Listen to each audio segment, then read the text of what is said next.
All right. Hello and welcome to Landscaping Issues for Homeowners and Rentals, provided or presented by Jackson County Library Services and the Jackson County Master Gardeners. My name is Spencer. I'm an adult services librarian here in Medford at the Jackson County Library System. I want to remind everyone to please keep your microphone muted to avoid distractions during the presentation. If you have questions, please go ahead and type them in the chat at the bottom of your screen. Feel free to type them as we go, but unless it's something about like how loud the presentation is or another logistical thing, we will answer them all at the end. I will go ahead and read them out for Sherry to read or to answer to. With that, I'm going to say our land acknowledgement, and then I'm going to go ahead and turn it over to get started. So, Jackson County Library Services acknowledges that its libraries are located within the traditional land of the Cow Creek Band of Umpqua Tribe of Indians and the Modoc Nation, as well as the Shasta, Takelma, and Lagawa people, whose descendants are now identified as members of the Confederated Tribes of Siletz Indians and the Confederated Tribes of the Grand Ronde. We take this moment to recognize the indigenous people whose traditional lands are where we live today. JCLS is committed to fostering understanding, deep respect, and honor for Indigenous people, and we encourage you to learn more about the land you reside on. For more information, go to jcls.org/land. With that, lastly, I do want to share that the views and opinions expressed in this program are those of the presenter and do not necessarily reflect the official policy or position of Jackson County Library Services. And with that, Sherry, I'm going to go ahead and turn it over to you to introduce yourself, and I am going to turn off my camera for the recording, but feel free to ask me to jump in if you have any questions. Thank you. Mhm. Thank you, Spencer. Spencer led me through a stress-filled introduction about 15 minutes ago when we couldn't figure out where Zoom was, but I welcome everybody. What are all you gardeners doing inside on this beautiful day, for one thing?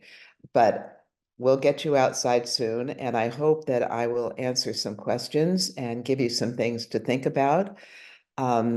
I am a Jackson County Master Gardener and a retired landscape designer, among other things. I've taught at the Master Gardener program and the practicum for the last 14 years, but I sort of pulled back this year. So anyway, this presentation was originally given to owners of rentals, and you might understand the organization of it a little bit better, but it's applicable to everybody. So I hope it meets some of the questions that you have. So we're going to go ahead and get started.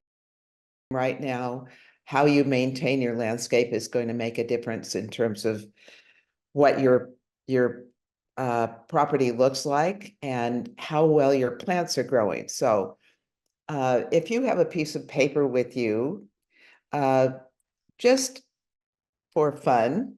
You don't have to do this, but think about the top maintenance issues. What are you thinking about doing right now? What's taking time from in your gardening world right now? And I'll tell you mine, maybe the top 5, something like that. Because maintenance is always an issue. And when I think about designing gardens, which I still am doing in a very small way, one of the things I think about right away is how much maintenance the person that I'm designing for wants to do or is able to do or will pay to do. And so what kinds of plants are we going to put in here? The kind that need a lot or the kind that don't need much? So here's my list. Weeding. Weeding is always an issue. I worked with the Ashland Garden Club, and we maintain the heirloom garden over at North Mountain Park. And right now, what we do is a lot of weeding. Weeding is an ongoing thing. If you plan well and get it at the right time, you won't have to do as much. I think lawn care is a big maintenance issue and needs to be done on a regular basis. Perennials, a lot of people like perennials because they're the basis for a pollinator garden, but they do require some maintenance.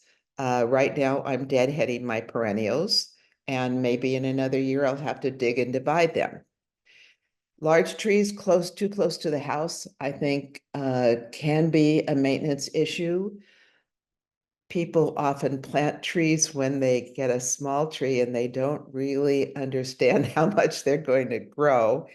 And too close to the house can be an issue in fire. We're going to talk a little bit about fire. And then shrubs, which is down at the bottom of my least time consuming maintenance. And that's why when I am working on looking at a garden that somebody's asked me to design and they don't want to do a lot of maintenance, then what I put mostly in that garden are shrubs because they need the least amount. So let's talk about managing weeds. One way to manage weeds is to mulch. Mulching really helps keep weeds down. But mulch is an issue too. The fire department has done some studies in terms of what kinds of mulch are most flammable and what kinds are least flammable. I usually think of mulch as bark mulch, but of course there's other kinds of mulch I'll show you.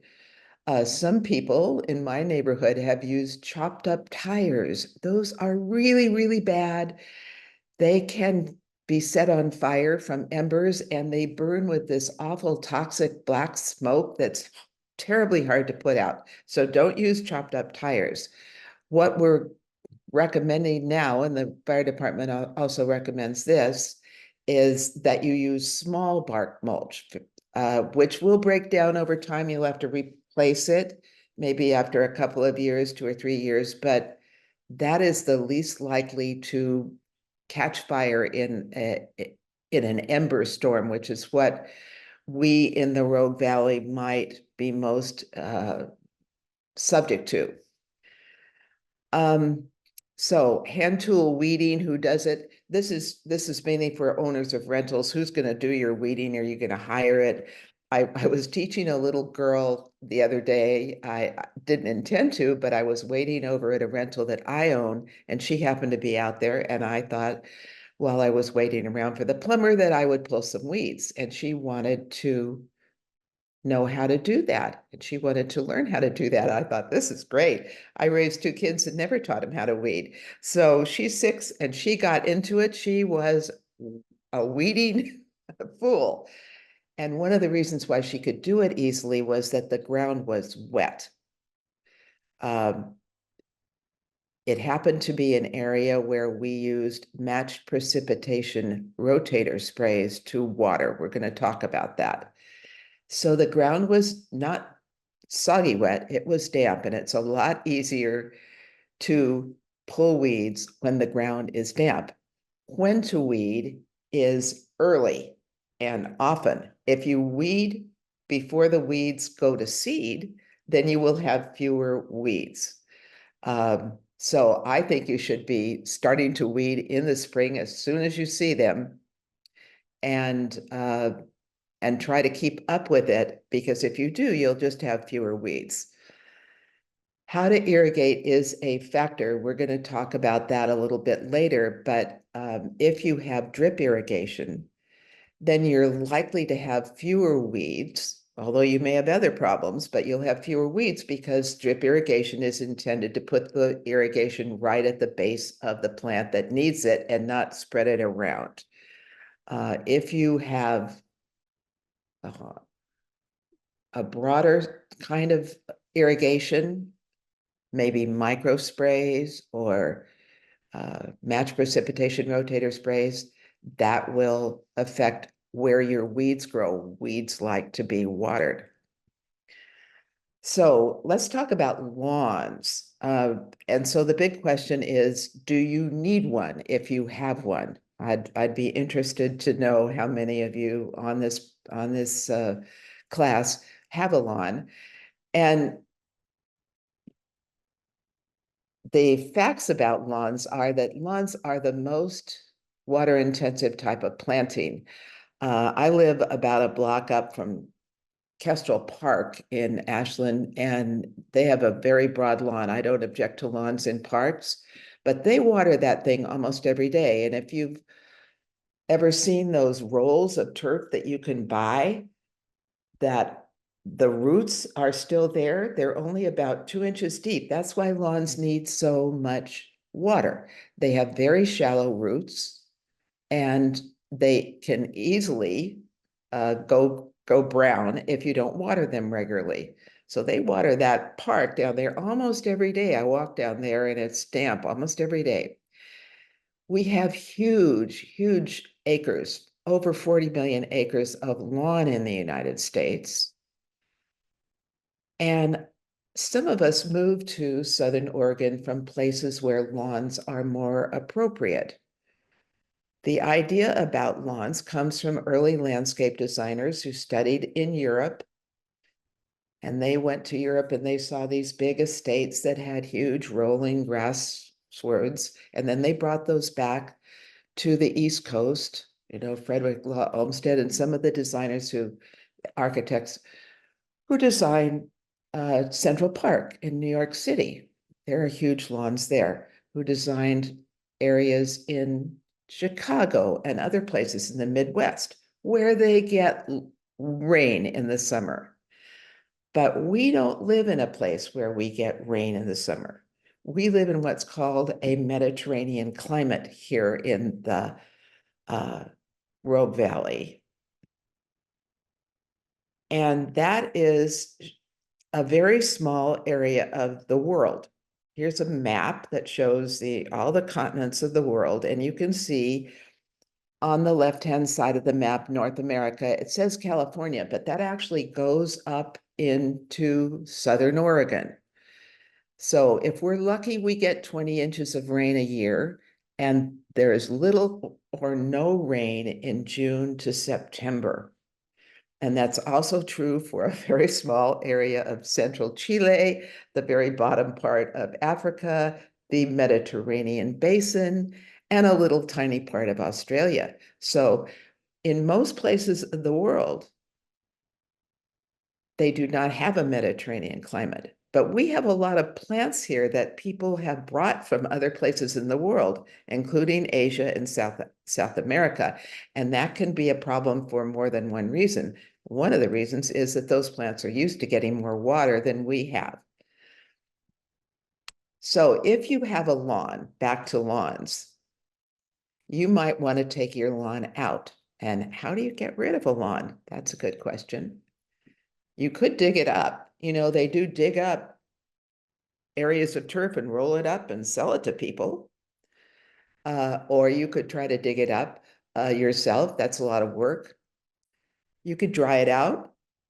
You could just cease to water it. It'll turn brown. It won't like it. It won't exactly kill it, though, because as soon as you start watering it again, it's going to start greening up. Or you could sheet mulch it, and that's what I would like to suggest. And I'm going to show you how to do that. It's actually quite easy. Okay, now my slides are not advanced. There we go. Okay, I have to push my little down arrow 3 times. So sheet mulching starts with cardboard. And as you can see in this photograph with my friend Lynn there, she's gotten big pieces of cardboard and she's overlapped them. And this is a rental that she owns, and she's going to take out the lawn that you can see behind her there. And has a big pile of small bark mulch that she's going to spread over that cardboard. So when you get the big pieces of cardboard, and I'm told you can get some from Costco that are really big, but you can ask around, just flatten out boxes, but you need to take off the tape because you want the cardboard eventually to sort of degrade with moisture. So you don't want any of that tape on there. That will cause areas where it won't degrade. So you're going to start with cardboard. You're going to overlap the cardboard.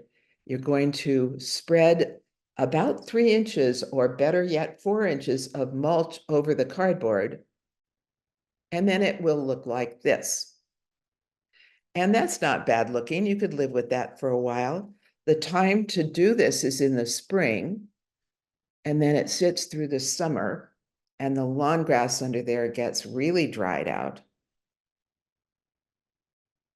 And then in the fall, which is the best time to plant, you would plant it. Before you do this, you would need to do something about the fact that the lawn used to get watered with those sprayers. those sprayers. So what we did here was we did a combination of drip irrigation that is under, you can't see it, it's under the mulch, so that the irrigation went right to the root ball of the plant. And then as the plants grew and the root balls of the plants grew, we switched over to matched precipitation rotator sprays. So the lawn sprayers were retrofitted with sprayers that put out small streams of water in a rotational way. They've got a spring around the bottom, so they start on one side and they go over to the other side. And they put down water very slowly, more like a light rain would do.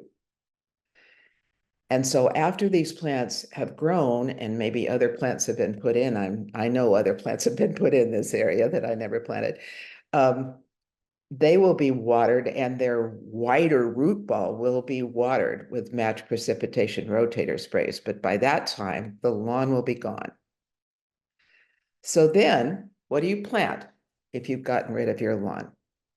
Well, I want to suggest that you plant native or other drought-tolerant shrubs. We talked a little bit earlier when we were talking about maintenance. What requires the least amount of maintenance? Shrubs.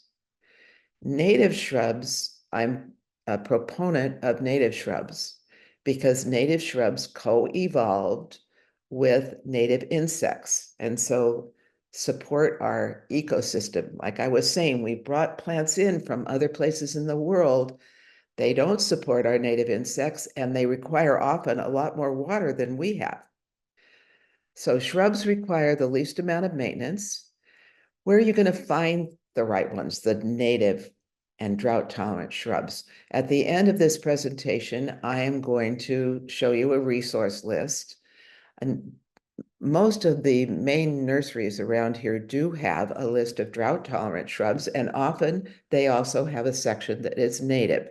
So I didn't list, I don't think, on the resource list Plant Oregon, but that's one place. Shooting Star, Valley View, and there probably are some that I don't know, but those are where to get them.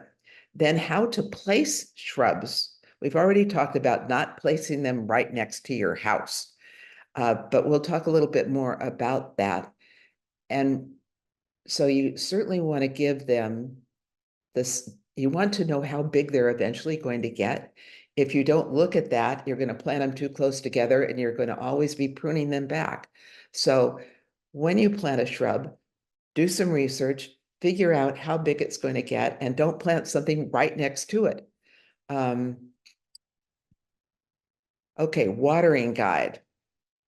When to water and how to water. So we've already done a little bit of talking about that. When to water. Most everybody suggests that you water in the early morning hours. However you're going to water, you water in the early morning hours so the plants will have some irrigation before they begin to do what plants do, which is transpire. That is, pull water up from their roots and let it out from their leaves.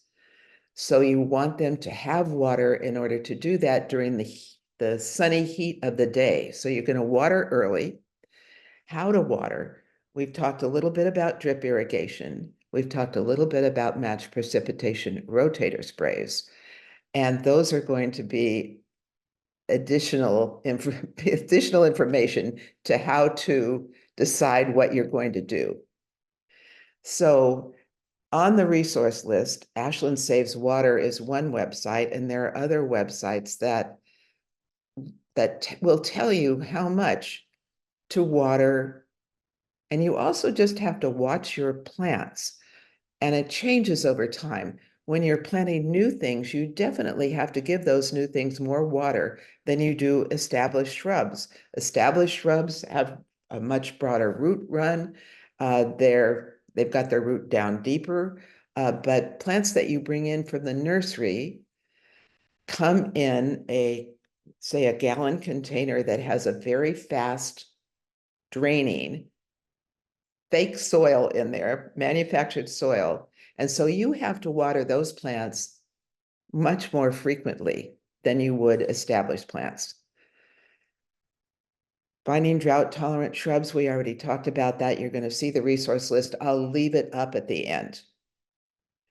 And then if you have automatic irrigation and you have a controller over sorry, this is my dog.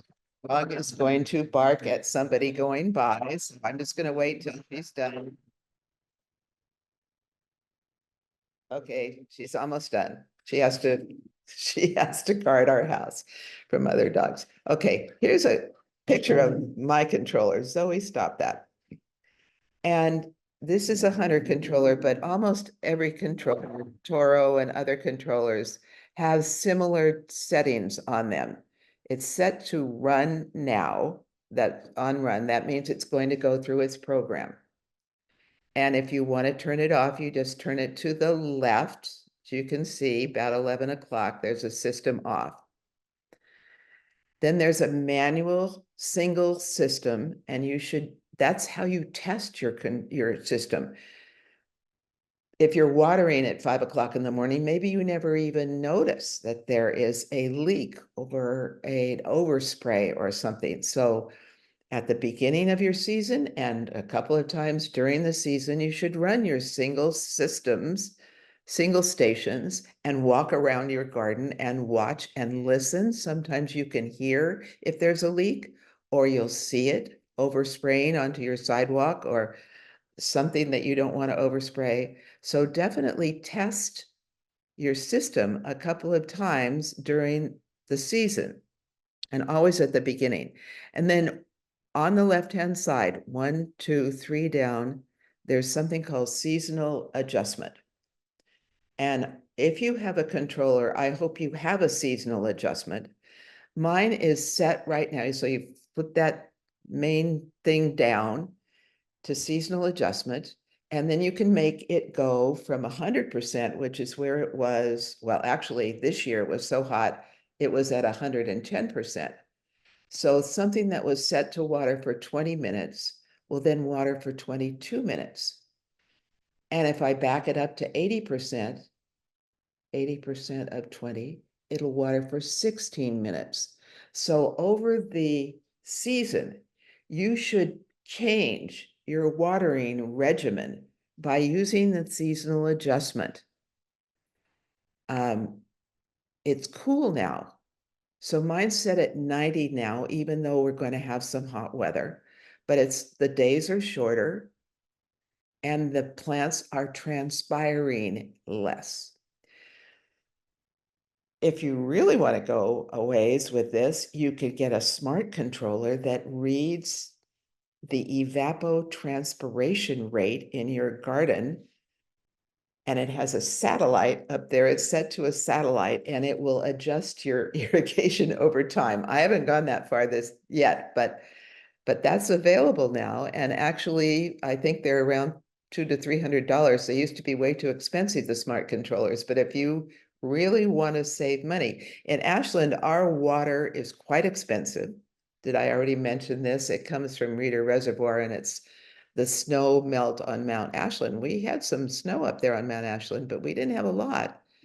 So we're charged a lot for water here because they want people not to use as much. In Medford, and I think even Phoenix, water comes from a spring up on the side of Mount McLaughlin, Little Butte Springs. And so they have much more regular water, and water is less expensive there. Nevertheless, water is precious, and it's going to be an issue in the years to come. So we should use it wisely. So now I'm going to talk about fire and what you can do in your personal home or any building that you're responsible for. This is a photograph of one of my neighbors who's done the right thing. He has pebbles about 5 feet out. My house is, my beds are more narrow, so mine are only out about 3 feet, but pebbles about 5 feet out from his house. And you can see he doesn't have any plants right up next to his house. He's got one 5 feet out, but he has, And then mulch, the bottom part here is mulch in this area. And it's small bark mulch. So he's doing what the fire department recommends. Pebbles right next to your house and mulch farther out, and no flammable material near the house or the deck. They're too much. Now, this neighbor also decided to mulch the whole area with pebbles. Well, I don't know if they decided. I think the people who put in this really terrible landscape design decided to do that. There are a whole bunch of extra pebbles over here. I walk here in the during the day with my dog, and I just think this is too much. Rocks retain heat. They can certainly dry out the roots of plants. In fact, even if even if you were to use pebbles like this, you should pull them away from the roots of plants and put a little mulch, not right up next to the plant. You don't want to put mulch right up next to the plant, but around the root run of the plant, because the plants don't like that hot uh, soil temperature that stays hot even into the evening. So I think this is too many pebbles. But okay, so the fire department has designated landscape zones. So 0 to 5 feet from structures, you should have no flammable materials. No plants, no cute little wooden whatever. From 5 to 30 feet out, fire-wise plants properly spaced. And if this were in person, I could give you a handout that had a list of fire-wise plants and also a list of prohibited plants. But I can't do that in this. However, you can find that list. The Ashland Fire Department has it. If you go to the Ashland Fire Department website and you search for a list of prohibited plants or a list of firewise plants, they've got a nice thing that you can copy out and look. So from 30 to 100 feet out, you want to limb up trees. Limbing up trees means that from the ground to the start of branches, and usually that is at least 6 feet up, you take off all the branches that are any lower than that. Because should we have a large fire right near us, and we've been pretty lucky this year that we haven't had a large fire right here, but lower branches can capture the embers. And what you don't want to create, and what happened in the Alameda fire, is they had a crown fire. Crown fire is the fire gets up into the top of the trees, and then the firefighters really have almost no way to put it out. So you don't want to create a fire ladder. And a fire ladder is, you've got a tree, it's limbed up, but you put a large shrub right next to the tree, that can bring the fire up into the tree. So you don't want to create fire ladders. Properly spaced firewise plants means that they're not too close together. This all looks to me like it's lawn around here. So I'm not sure what they're doing with that. But you just don't want to put things too close together. You want to space them out a little bit so that they won't share fire with each other.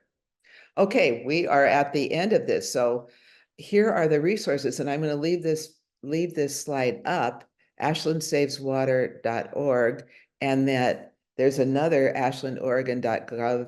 I live in Ashland, so I started out with that. And you can go to Fire Adapted Ashland. I think that's where you find the resources for the plants that are recommended.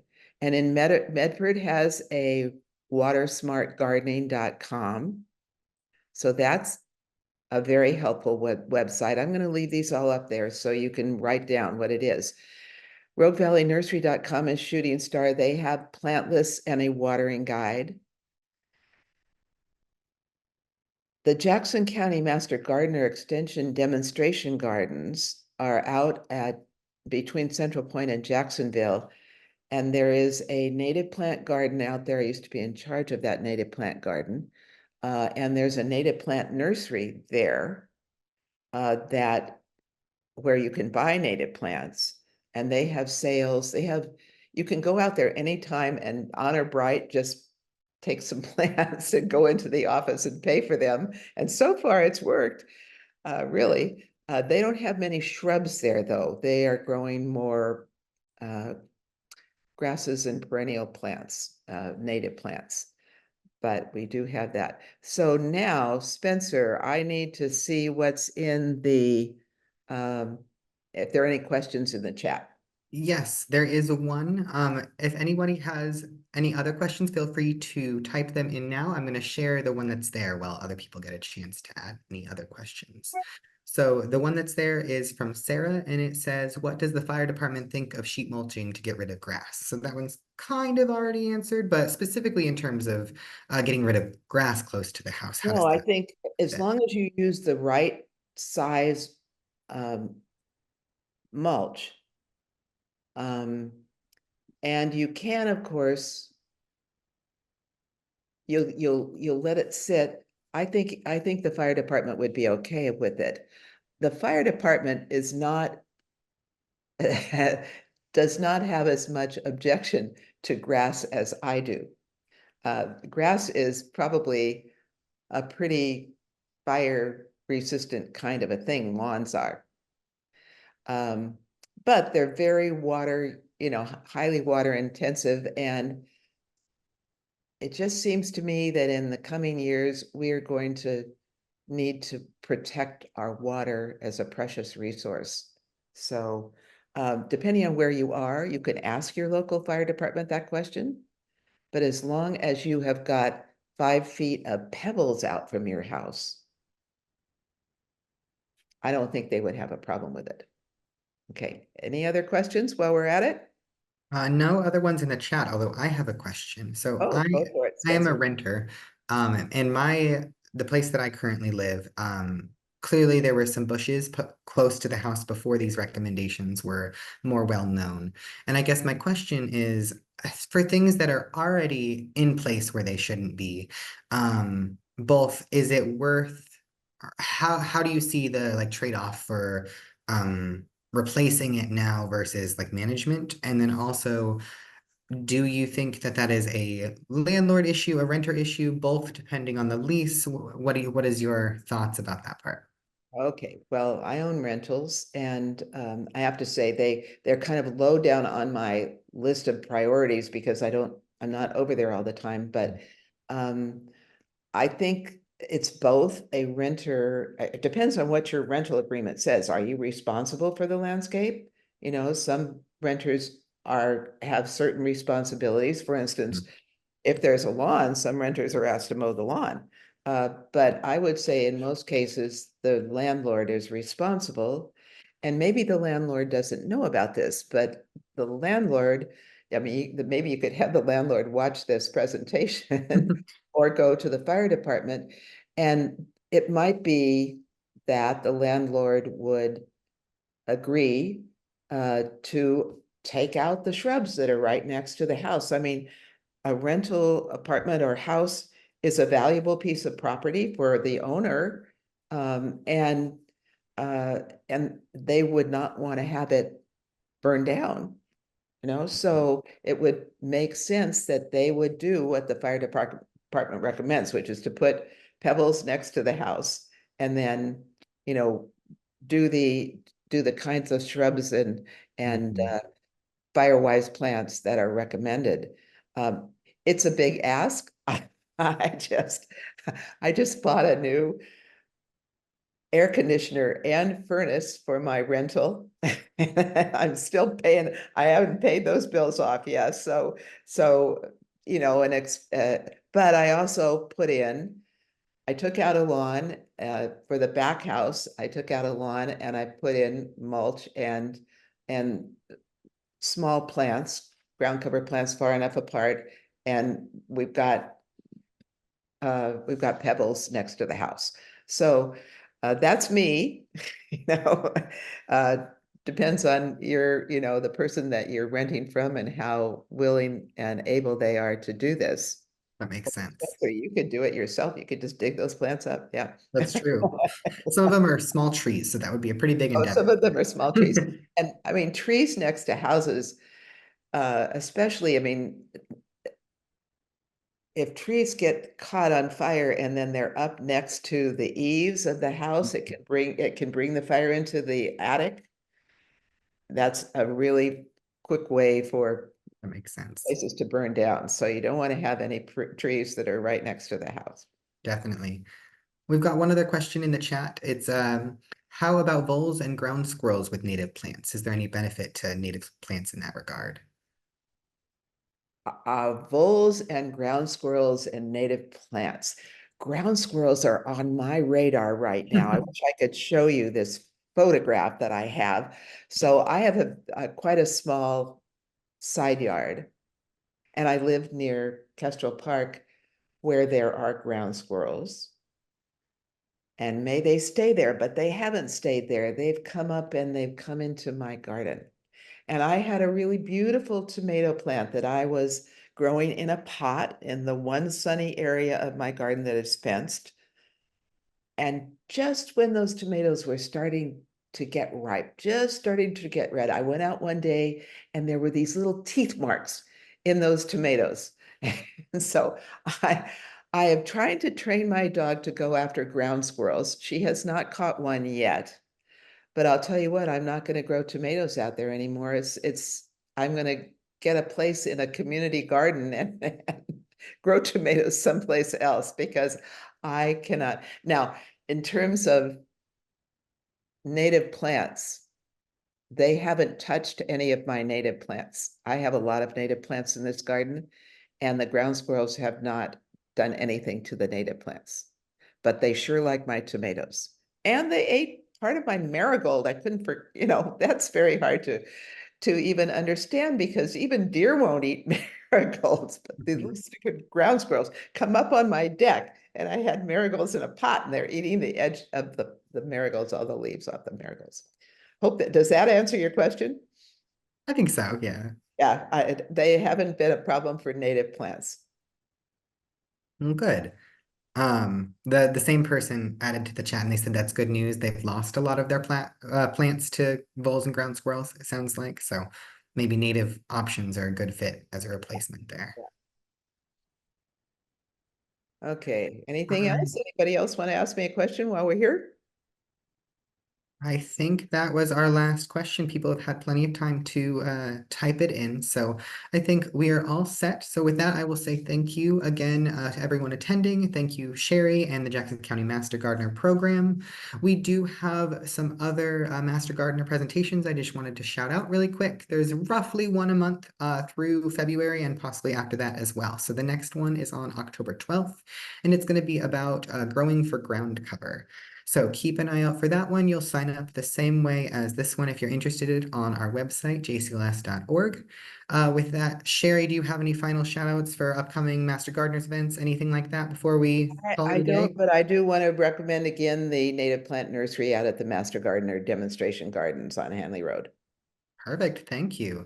All right. Thank you everyone for coming. I'm going to go ahead and hit end the meeting. Have a wonderful rest of your day. Hopefully you get some gardening in.